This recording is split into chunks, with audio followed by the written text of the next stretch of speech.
Hey there, Kenneth French of Vast Voice, telling business secrets to entrepreneurs. We're very, very happy you stopped by. Either you're going to watch this or listen to this because you want to take your business to the next level. You're probably an entrepreneur who's either just starting out or you've been around for quite a while and you want to take your business to the next level. You're probably a real estate investor, maybe even a real estate agent, maybe a professional or of some sort, professional advisor of some sort. And well, you are stopping by because you need some valuable advice from one of the top industry leaders there is. Anyway, thank you very much. Once again, Kenneth French, Vast Voice, telling business secrets to entrepreneurs. Really glad you stopped by. Estate planning, I know you don't want to think about it, but if you want to make a nice orderly transition of assets and lower your taxes for your heirs, I know then you care about this. Hey there, Kenneth French with VastSolutionsGroup.com. We've just recently merged, if you will, with a company called Asset Defense Team to form VastAssetDefense.com. Kenneth French with VastSolutionsGroup.com. This strategic alliance has made a huge difference for our business owner clients. Why? Because now one-stop shopping can be had here. We at VastSolutionsGroup.com do tax, finance, and artificial intelligence to help small business owners. Over there at Asset Defense Team, what they do, Bob Bloom specifically, who's the guru of tax attorneys as far as asset protection and estate planning do. What they do is, well, asset protection, estate planning all over the country, just like we do. It was a perfect strategic alliance. Hence the reason VastAssetDefense.com was born. Let's get right to this presentation. This is a presentation that's going to help you to really better understand estate planning, why you should be doing it, what are the specifics of estate planning. A lot of people keep putting it off. They know they should do it. It potentially could lower tax liability to the heirs. If you don't want your debts out there, as far as, if there are any issues when you die, well, this is a nice orderly transition for your assets. So let's get right to it. I'm going to share my screen, which I always seem to do, and then we're going to get right to the presentation. By the way, thank you so much for taking part in this. We're going to have a presentation at the end. I should say a little bonus at the end, which I think you'll be happy about. So let's get right to it again. Do estate planning before it's too late. That's the reason. Why have I called it that? Because I know what it's like. People put off estate planning. They keep putting it off.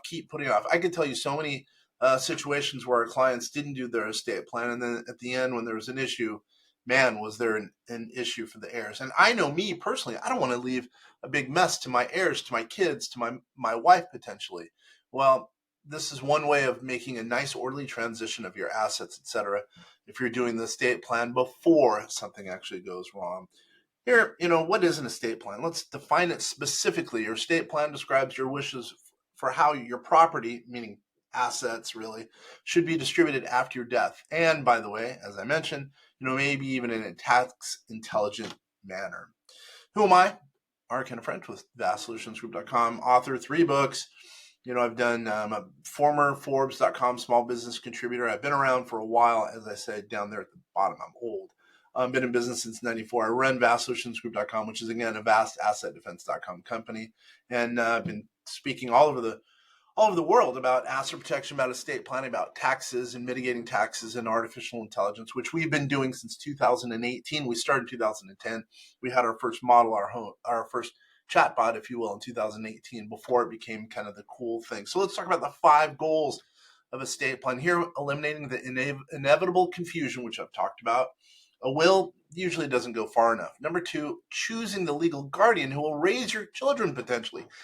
Makes it really nice if you have kids and there's some issues. Well, it outlines who will be really in charge of your kids, who will help you with your legacy. Ensuring that your assets will be distributed to your loved ones versus, there being a fight at the end of the day. And also minimize taxes. That's a big component. What we do here at VastSolutionsGroup.com help minimize taxes legally, ethically, and morally, usually using artificial intelligence to do so. Although there's less so in estate planning. But anyway, and by having an estate plan in place, you could potentially lower tax liability. And then finally, create peace of mind. I say leaving a legacy, to your loved ones. Estate planning terms, things you need to know when we're going down this path of estate planning. Estate, again, all the property or assets you own at the time of your death, including stocks, bonds, mutual funds. If you owe money on your house, as an example, that would be a debt. Property, real property, which here includes, land and the structures, as well as all those assets associated with them. Personal property, like household items, bank accounts, the stuff that sits within a quote property, if you will. Beneficiary who will take over the assets, who inherits the money. Grantor, the person who's transferring the property to the beneficiaries, which likely would be you. We're going to go over that just a little bit. Trustee, the party that handles the true admin. Think of it as the paperwork, executing the will and distributing the property. Sometimes they're called the fiduciary. You've heard of the term fiduciary responsibility. That's the person who's entrusted to take care of, in this case, the trust. Probate, that's a scary term. Should be a scary term to you hereafter. It's a legal process followed by the court system. Your state determines your heirs and distribute the property to them. You do not want to go through probate, generally speaking. Okay, let's go into, understanding wills. Wills are, I'm not going to say a bad word, but they're just not as nice as a total estate plan. You've always heard, you must be of sound mind and body. In most cases, you have to be 18. You have to fully understand the nature and extent of the property that you do possess, which probably you do if you're watching and listening to this. If you're watching and listening to this, you're probably a big time, probably a real estate investor, maybe a big time real estate agent, and you're of sound mind and body, meaning you know exactly what's going on. You've been in the industry for years. You're kind of one of the high hitters, big hitters. By the way, the will has to be signed, dated, and it's got to be witnessed generally. Many states require that it needs to be notarized. That really is what constitutes a will. So what are some other terms? Testator. It's the person who's died, but you have a will.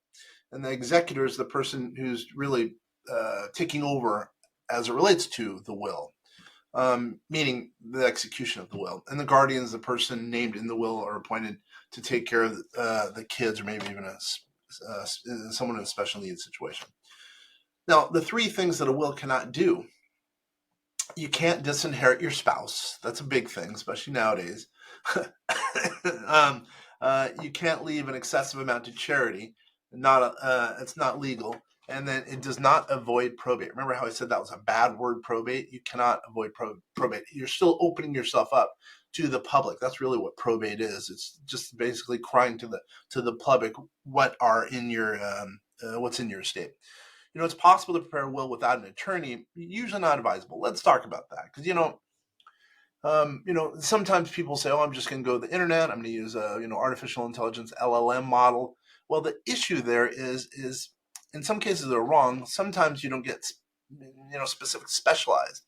That's a concern. If it's not specialized, if something's not specialized, it could be challenged in court. You could spend a little bit extra. I don't know what the amount is. Let's just say it's 40%. I don't know.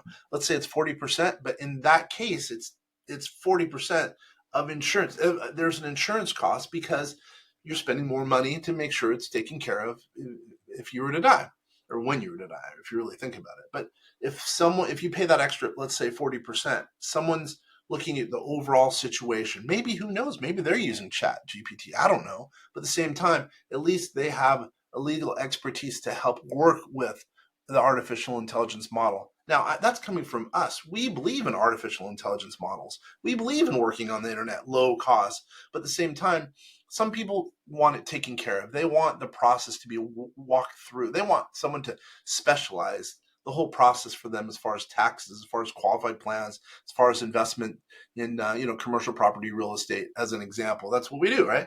But at the same time, sometimes people say, I want to do it myself. Okay, you want to do it yourself. You don't have that extra, whatever it is, 40% fee, like I was talking about. Let's say it's 40% more. Well, okay, then don't pay for it. If there's no value given, don't worry about it. But generally speaking, we believe there's value in working with an estate planning attorney. Okay, let's talk about trust, because that's the biggest component of an estate plan. Really, it's an agreement that dictates how the property will be held and managed to the benefit of another individual. In this case, let's say you were to die, as far as the estate plan goes. So what are the four common trust classifications? One can be revocable. Remember, I said revocable. It can be changed by the grantor during their lifetime. What's irrevocable? It cannot be changed by the grantor once it's established. So meaning it cannot be changed by the grantor once the trust is established. Now, a living trust, it's a property that's transferred, to a trustee while the grantor is living. So the trustee is taking care of the trust while the person's living by the trustee. It can be taken back by the grantor. So that's the reason it's a living trust. We could say, I'm going to change it. I'm going to make it so I could change it. Okay. And then a testamentary trust is created by a will after the grantor dies. So it's within a trust, in effect. So let's talk about general patent. I like this. This is the reason I put this in here. A good plan violently executed now is better than a perfect plan next week or after, let's say in this case, after the death. Now, that goes back to the point, well, if you're not going to worry about the 40% or whatever the case is, as far as the attorney fee, well, at least get something on paper. You got to get something on paper. Get an estate plan on paper. You're going to need an attorney anyway, by the way. But well, do it now versus waiting until it's too late in that example. What's a marital and non-marital trust? Let's go and talk about it in 3 different forms. A Q-tip, it provides for a surviving spouse during one's lifetime. And if you really think about it, the spouse gets to get money from the trust, but they have no control over the trust upon their death. Okay. Now, a general power of appointment trust, or GPA, here it says, to be very specific, it provides the most control to the surviving spouse, which makes it really nice. The surviving spouse gets to control what's going on going forward. And finally, the estate trust provides income to the surviving spouse on an ongoing basis. Okay, non-marital trusts, and this is important in a lot of cases here. Sometimes they're known as credit shelter trusts or bypass trusts.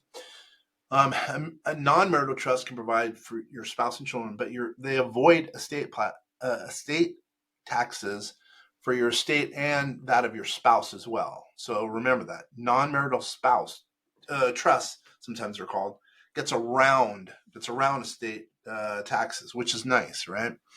And by the way, this is the type of trust that's usually revocable. Remember how we talked about revocable and irrevocable? And it names your spouse or your children as beneficiaries. Now, as long as the 3-year rule has been met, let's go to 3-year rule, my mistake. The trust must exist for at least 3 years before the grantor's death. So you can't do it at the last minute, all right? Which makes sense, right? 3-year rule is sometimes what it's called. As long as the 3-year rule has been met, the assets of the trust are excluded from your gross estate. So think about that. So let's just say you've put in, I don't know, $100 million into a trust. You last 3 years, you potentially get around estate plan taxes. Now think about that. That could be a huge, huge chunk of money that you're saving your loved ones. QDOT. I'm not going to get into QDOT right now, but how about this? Suffice it to say, if you have any issues and you do have a QDOT, talk to your advisor. Call us. We can get really specific with the QDOT specifics. Now let's talk about irrevocable life insurance, or ILIT. A little bit less interesting than they used to be for a number of reasons, but they still, pretty soon they're going to be a bigger deal. Once they were really used for wealthy families, less so now. Funded with life insurance that avoids taxes for the estates of both spouses. And the trust basically owns and is the beneficiary of the policy. So there's not an individual, instead it's the trust. So the trust of life insurance is in the trust, in effect. And the heirs, now think about this. The best way to say it is, your heirs are the beneficiary, but they don't own it. The trust does. So just think about that. The nice part is your heirs are the beneficiary of it, though, right? So that's why it gets around some estate taxes. Remember, same thing with the 3-year rule, because remember how I said 3-year rule, you have to last 3 years or live for 3 years. Same thing with the life insurance that's in the trust. By the way, they could be set up and they're expensive, but they're usually irrevocable. I always forget that. Let's talk about charitable trusts. A lot of people are now talking about charitable trusts. Why? Because sometimes you could structure them in that, so you're giving the charity and you get income from the trust, which is really nice in some cases. Let's talk about a couple different trusts.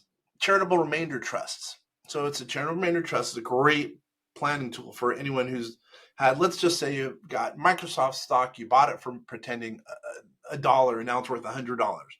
But you don't want to sell it because you have a big taxable event. Well, if you put in charitable remainder trust, the trust allows you, if the asset, in this case Microsoft stock, is in the trust, when you sell it, you don't have to worry about personal gains, capital gains tax for you as an individual. it's an awesome way to get around taxes legally, by the way. And remember, you have to be charitably inclined to really take advantage of this, in my opinion. So, if it's taxes that's driving you, that might be an issue.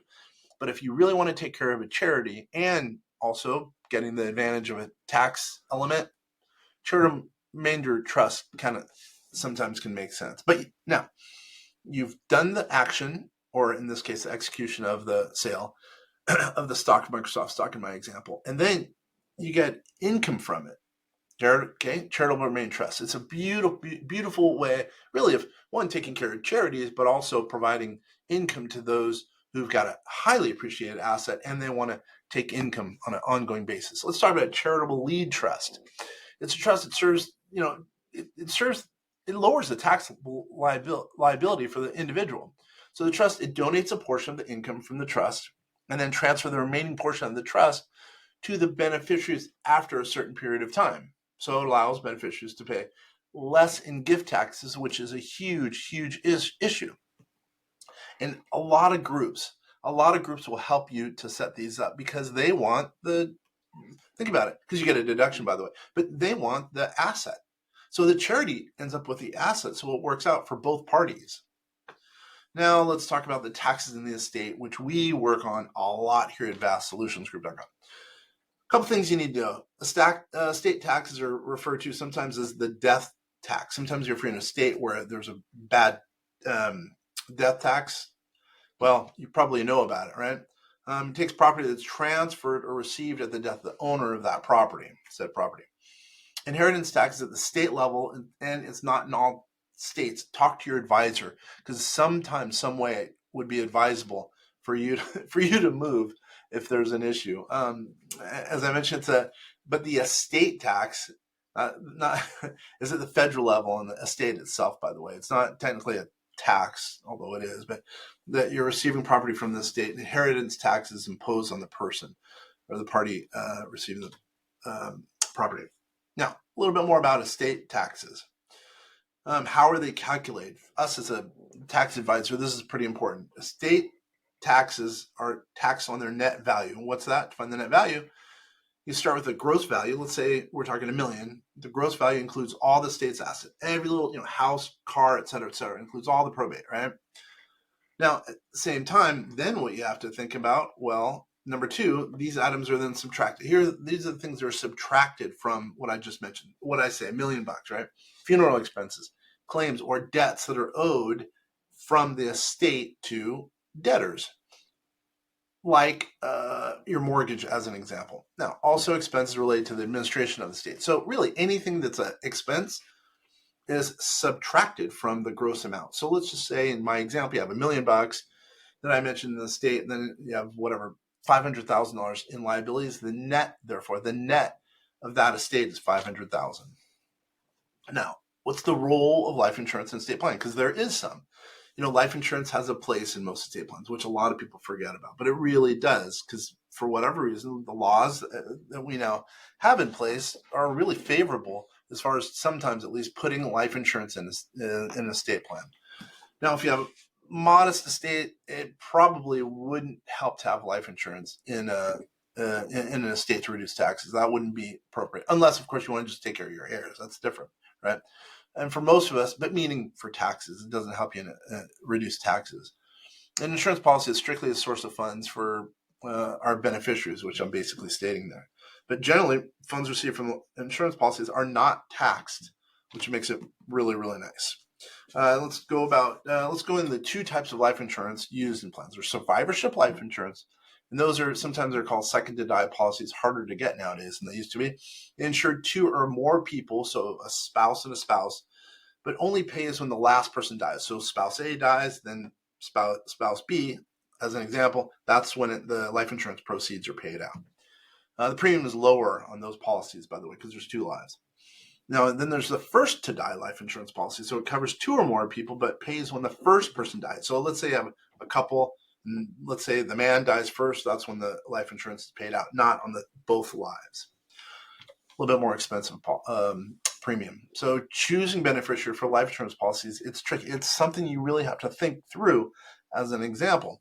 Why? Because it's, usually a little less expensive than trust because you're, naming just one individual, but still it gets quirky, and let's go over it. So you have a lack of control how the insurance money is spent. So that's an issue. And in a trust, you could dictate how the money is paid. Also, let's say there's a minor child, you're going to have issues because the money could go into the minor child's bank account in effect, and who knows, maybe unsavory individual could help manage that money, and who knows, maybe even point it in their direction. Now, let's talk about health insurance and kind of other concerns really quickly. Who makes the decisions when an individual can't? You can include that, meaning within the plan, in the estate plan. You can include that within the plan. Also, you can plan your own funeral when you're living. So whatever your wishes are at that point, you could do it. Living will also, by the way, describes the wishes regarding life support. That can be an issue. Some people have very specific wants, desires as that relates. Just in sum, estate planning is really important. Set up a plan. You got to do it now versus later. Again, I get it. Nobody wants to do it. Everyone wants to put it off.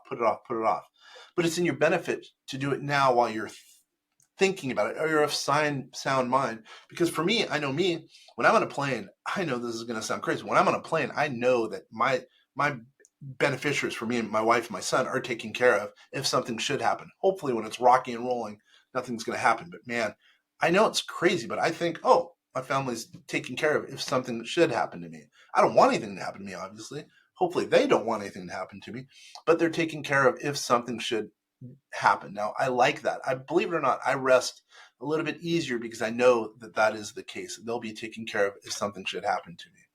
Now, in closing, speak to a qualified person. I keep saying this, but it's true. Go talk to your advisor. If you don't have an advisor who knows about estate planning, asset protection, et cetera, come to us. Bob Bloom has been doing this for years. He really is the father, what I call the godfather of asset protection estate planning in the U.S. He knows asset protection estate planning better than I would say anyone.